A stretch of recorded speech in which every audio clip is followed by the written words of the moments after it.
Taking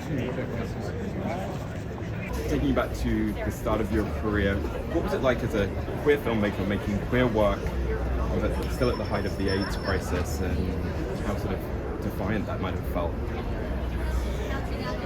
It was the time and place that I found myself in as somebody who wanted to make films, but there was a cultural crisis going on that put all of us into a state where we had to respond in whatever fashion we could.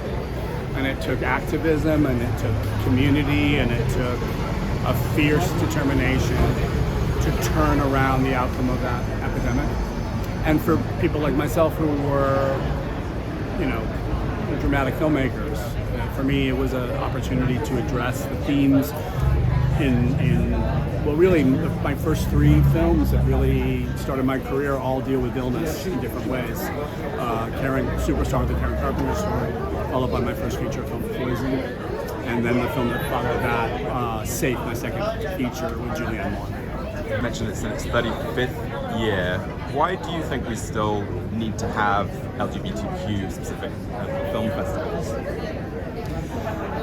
Just when we all might have thought we'd changed the culture, we are facing an awesome and frightening reversion back to the kind of bigotry and hatred and a free-for-all around queer lives and identities and trans lives that has forced us all, I think. And it's affecting as well, coupled with attacks on women's reproductive health, the way we teach our racial history in this country. And so everything is at stake. And so maybe now more than ever, and for many, many years now, it feels like there's an urgency. And a lot of the same issues that were made volatile during the HIV/AIDS epidemic have returned. You've been honored previously for your career and received various awards, but what does this specific award from NewFest, the Queer Visionary Award, mean to you? It comes with a crown and a scepter, so I'm and maybe a specter. No, this is where my career began as a filmmaker. This is where my identity began as a sort of somebody who really wanted to deal with some complex issues in narrative form on film, and I was met with a responsiveness to my work early on that had a lot to do with the critical establishment at the time, very engaged queer audiences at the time. So I owe so much to this city and to that entire history. So it means a tremendous amount to have it be celebrated tonight. And frequently you've written your own made films of work that you've written. With May December, you're making someone else's script. What was it that excited you about it and made you want to devote your time to it when you encountered it?